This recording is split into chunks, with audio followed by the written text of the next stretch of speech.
Mesdames et messieurs, bonsoir et merci de préférer notre compagnie dans le cadre de ce magazine intitulé L'agriculture écologique, pour quelles rentabilités économiques?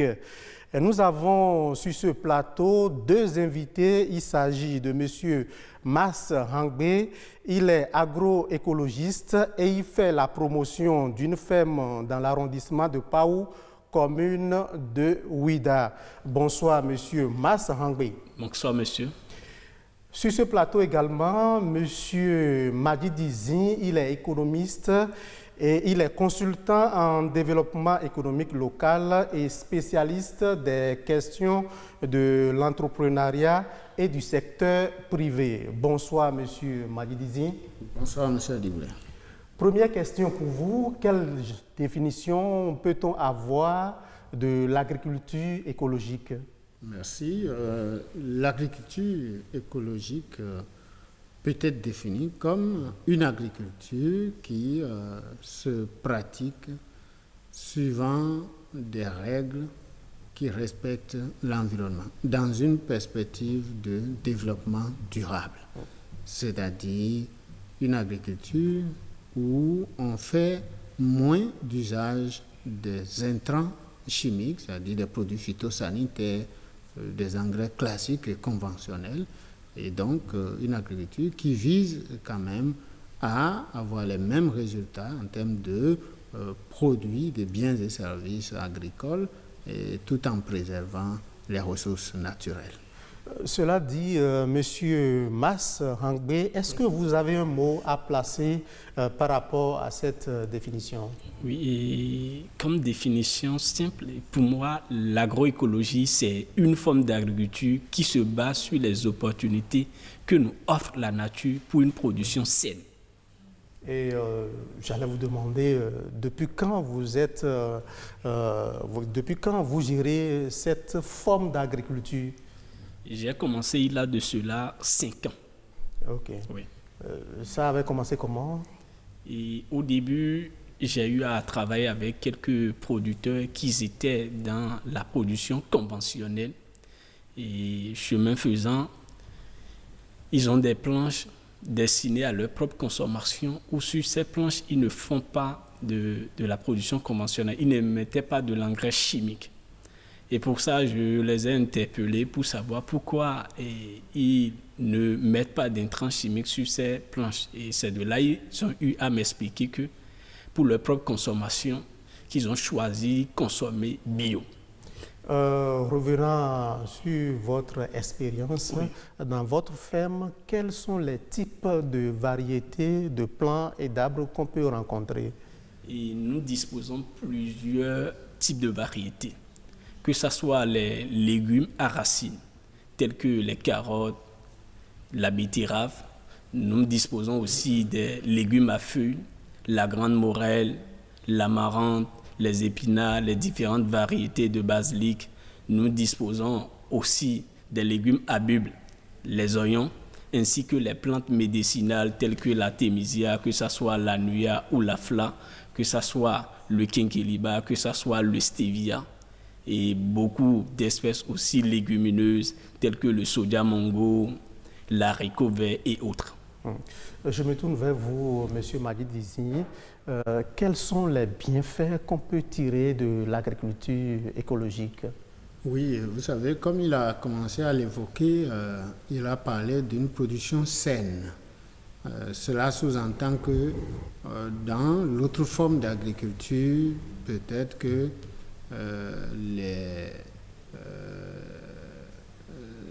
les produits issus de cette forme d'agriculture ne contiennent pas peut-être des dérivés, des substances chimiques.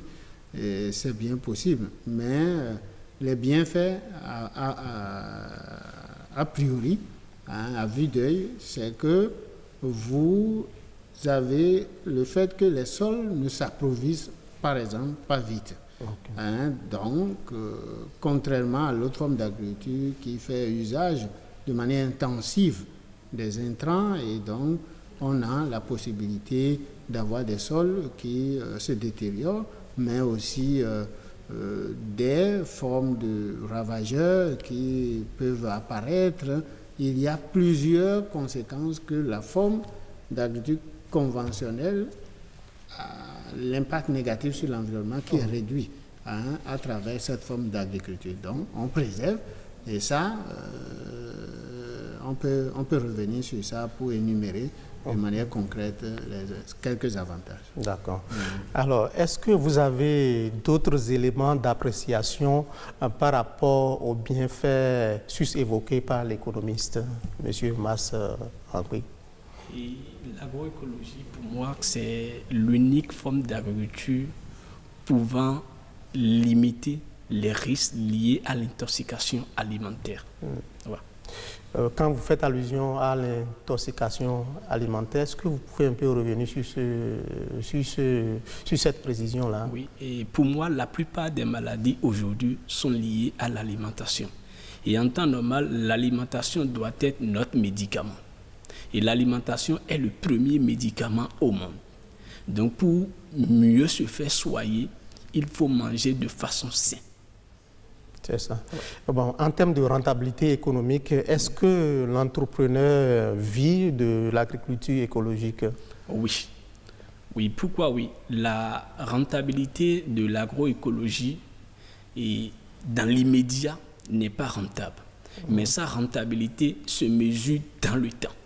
Ça signifie quoi concrètement? Et, par exemple, quand nous prenons ceux qui font la production conventionnelle, de 2000 en 2002, nos producteurs utilisent par exemple l'intrant qu'on appelle l'NPK, un sac de 50 kg pour 1 hectare. Aujourd'hui, en 2020, ils sont à 4 sacs à l'hectare. Ça veut dire que la quantité d'intrants s'augmente, alors que le rendement ne s'augmente pas. Ça fait 1. De 2, ils n'entretiennent pas les sols. Les sols sont en train d'être dégradés de jour en jour. Donc, étant donné que la dégradation s'accélère de jour en jour, il aura un temps où le rendement sera très faible. Donc, l'unique forme d'agriculture qui est capable, pouvant y remédier à ça, qui est l'agroécologie, qui se base sur les opportunités que nous offre la nature, prendre soin de la nature et protège le sol et nous nourrit de façon saine. Alors, monsieur l'économiste, le praticien de l'agriculture écologique a dit tout à l'heure qu'avant, les producteurs utilisaient un sac pour 1 hectare, mais aujourd'hui, ils sont passés à 4 sacs à l'hectare. Quelle lecture faites-vous de cette boulimie par rapport, si je puis m'exprimer ainsi, par rapport à l'utilisation des engrais? Oui, je tiens quand même à relativiser un peu. Vous savez, c'est des chiffres qu'il avance, peut-être qui portent sur un échantillon, voilà, quelques exploitations ou dans une zone précise.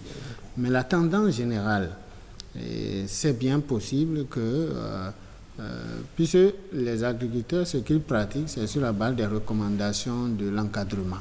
Les techniciens qui les encadrent, il y a une réalité. Comme il a évoqué, nos sols s'appauvrissent, pas seulement du fait du type d'agriculture pratiquée, mais vous savez, si vous n'avez pas une disponibilité importante, vous avez tendance à utiliser les mêmes terres.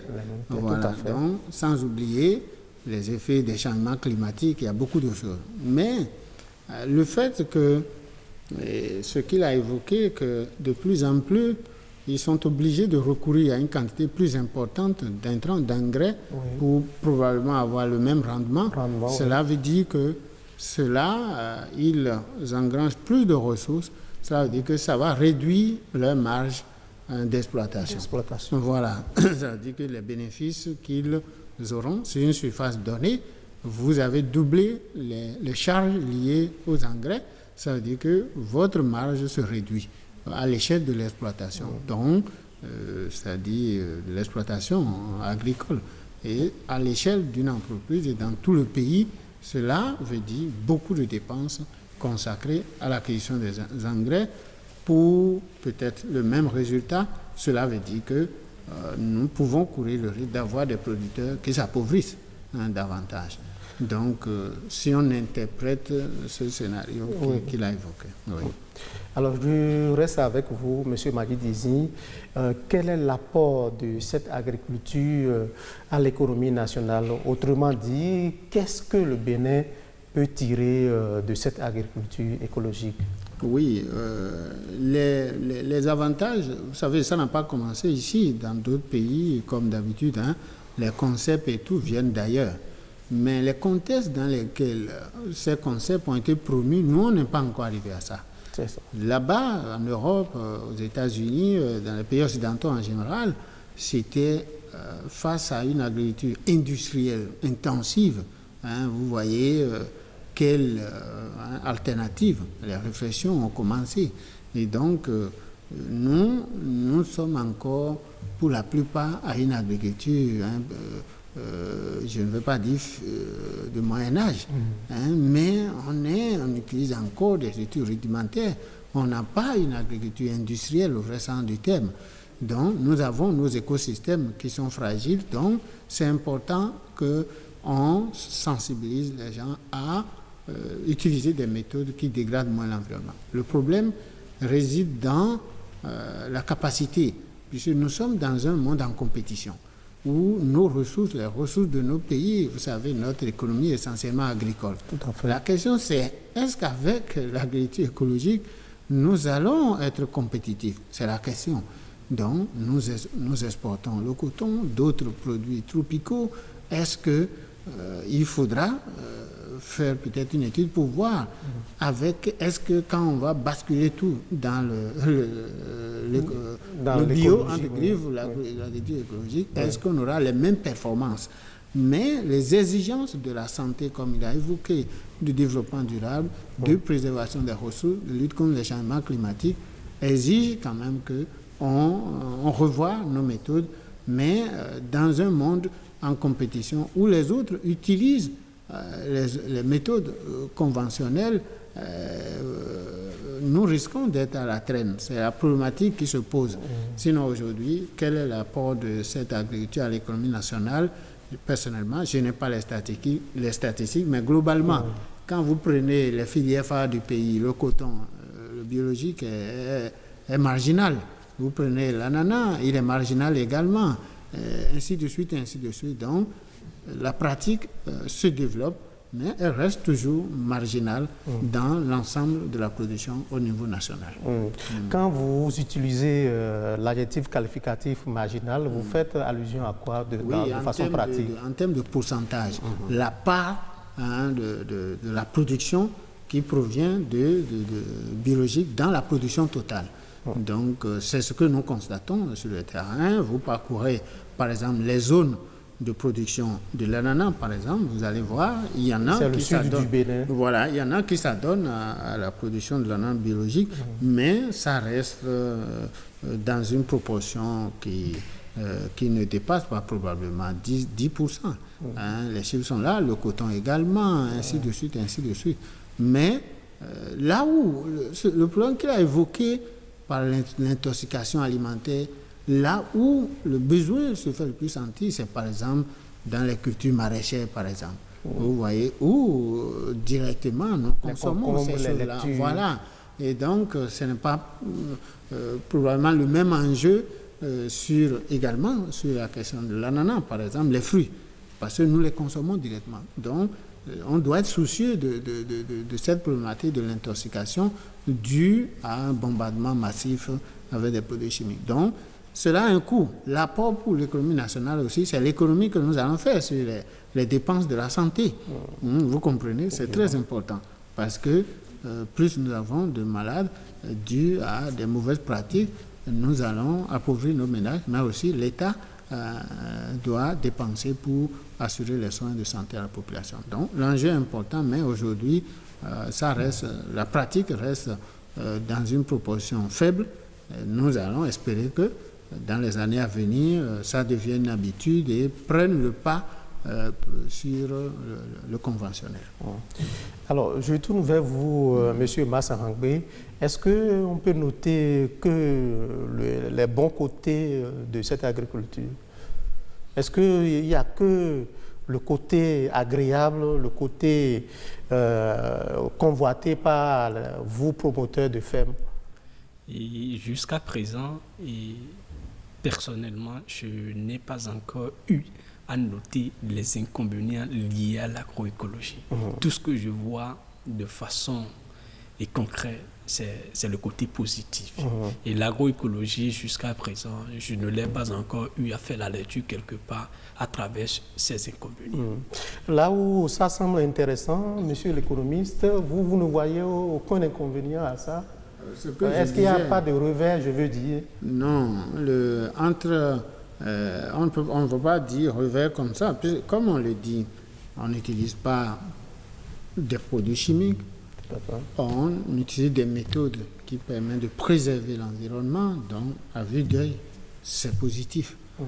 Et donc, le problème, c'est pourquoi on produit. L'agriculture, ce n'est pas seulement pour manger. Ou bien, ce n'est pas seulement pour l'autosuffisance alimentaire. Voilà, merci. Oui. Très bien. Donc, lorsque nous produisons, c'est pour satisfaire les besoins des ménages, la sécurité alimentaire au niveau national, mais aussi pour avoir des revenus. Donc, pour exporter le surplus, vendre le surplus, pour alimenter l'industrie et tout ça. Donc, c'est ça les limites de l'agriculture biologique maintenant. Puisque à l'échelle d'un pays, à l'échelle d'une ferme, il n'y a pas de souci.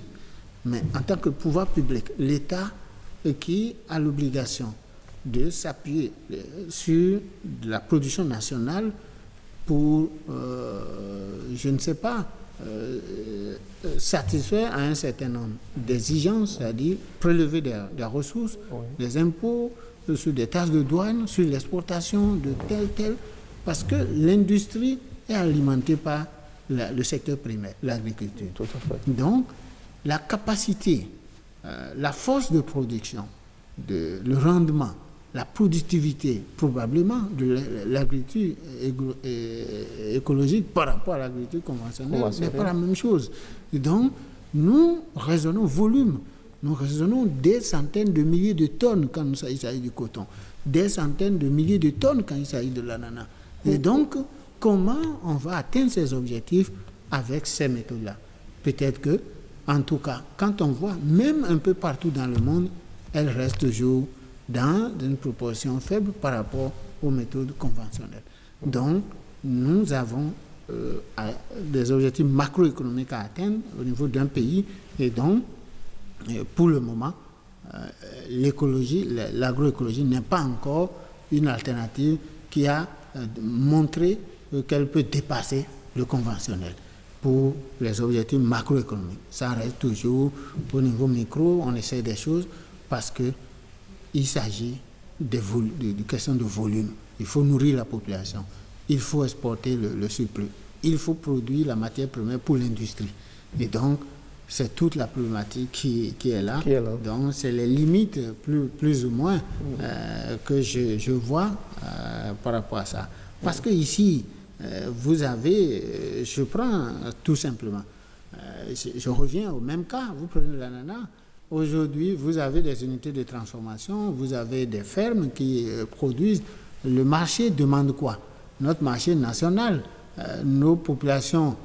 L'autre chose, peut-être qu'il n'a pas dit, parfois, le prix de revient est cher. Hein? Le prix de revient de ce qui est écologique est plus cher que le conventionnel. Oui, mais est-ce que ça ne se comprend pas parce que les producteurs, les promoteurs ont tellement mis du soin et c'est bio, ça n'a pas de risque. Est-ce que le rapport qualité-prix, est-ce que ça ne s'explique pas, M. Mas Henri? Oui, ça s'explique très bien parce que l'énergie que nous mettons comparativement à ceux qui font de l'agriculture conventionnelle n'est pas le même. Et tel qu'il a dit, le soin que nous y mettons, c'est formidable. Et qu'est-ce que vous pouvez lui répondre? Parce que partout dans le monde, à travers le monde, il y a les défenseurs de la nature et qui n'épousent pas nécessairement son point de vue basé sur la rentabilité. Qu'est-ce que vous lui répondez? Oui, et moi je dirais tout simplement, nous allons y en arriver là. C'est ça. Parce que par exemple, aujourd'hui, quand vous allez dans les pays développés, il a de ces villes où l'État a interdit l'utilisation de ces terres. parce que ces terres sont saturées, ces terres sont gorgées de molécules chimiques. Et pour éviter l'intoxication de la population, l'État a mis arrêt à l'exploitation de ces terres. Et si nous ne nous adaptons pas, si nous ne nous attelons pas à la production écologique, la nature fera qu'un jour on viendra là. Oui. Voilà, c'est un gros pavé jeté dans votre mare, M. Magidizine. C'est une question d'école. Hein. Vous voyez, les défis de l'humanité sont énormes. L'alimentation humaine, l'alimentation du bétail.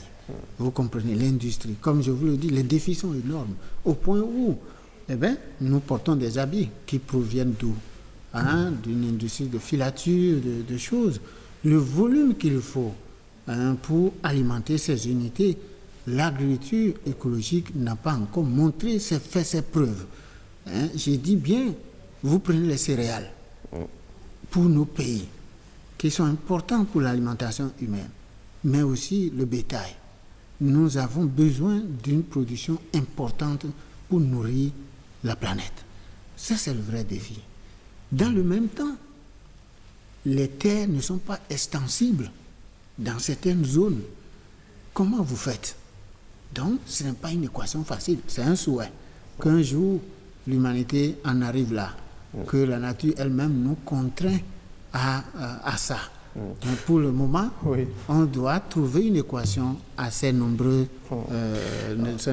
On me fait signe qu'il ne nous reste que pratiquement 5 minutes pour boucler ce débat. Oui. Alors, M. Magidizine, vous en tant qu'économiste ici au Bénin, est-ce que l'État a une partition à jouer pour quand même faire la promotion de cette agriculture protectrice de la nature?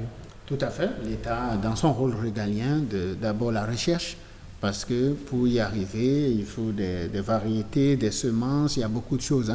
Donc, l'État a un rôle à jouer en finançant la recherche.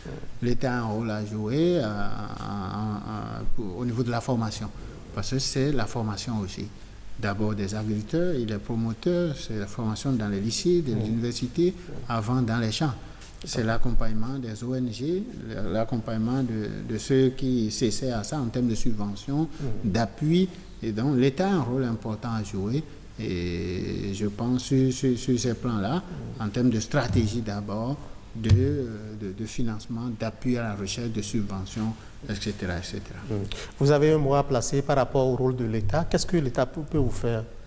Et moi, je demanderais simplement que l'État accompagne la jeunesse béninoise, parce que la jeunesse a l'envie et l'esprit de vouloir faire, mais les moyens n'y sont pas encore. Et tel qu'il a dit, il faut que l'État s'y investisse encore à nouveau.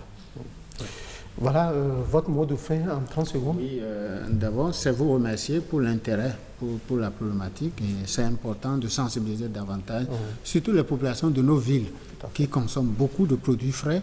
Et il faut qu'ils accordent un intérêt à surveiller ce qu'ils mangent dans leur plat en étant exigeants vis-à-vis des producteurs qui seront contraints tôt ou tard de respecter un peu ces règles minimales. Voilà, qui garantit la sécurité sanitaire des aliments. Un mot, s'il vous plaît. Il a déjà tout résumé, et à partir du mot exigeant. Et moi-même, je vais demander à la population d'être exigeant sur leur alimentation, parce que notre alimentation demeure toujours notre premier médicament. Voilà. Que notre alimentation soit notre médicament. Voilà. Mesdames et messieurs, c'est la fin de ce numéro du magazine Le Grand Débat. Et retenez tout simplement qu'il importe que l'agriculture écologique promeut des systèmes alimentaires viables, respectueux des hommes et de la nature. Mesdames et messieurs, merci de nous avoir suivis et regardés. On se retrouve pour d'autres numéros du magazine Le Grand Débat.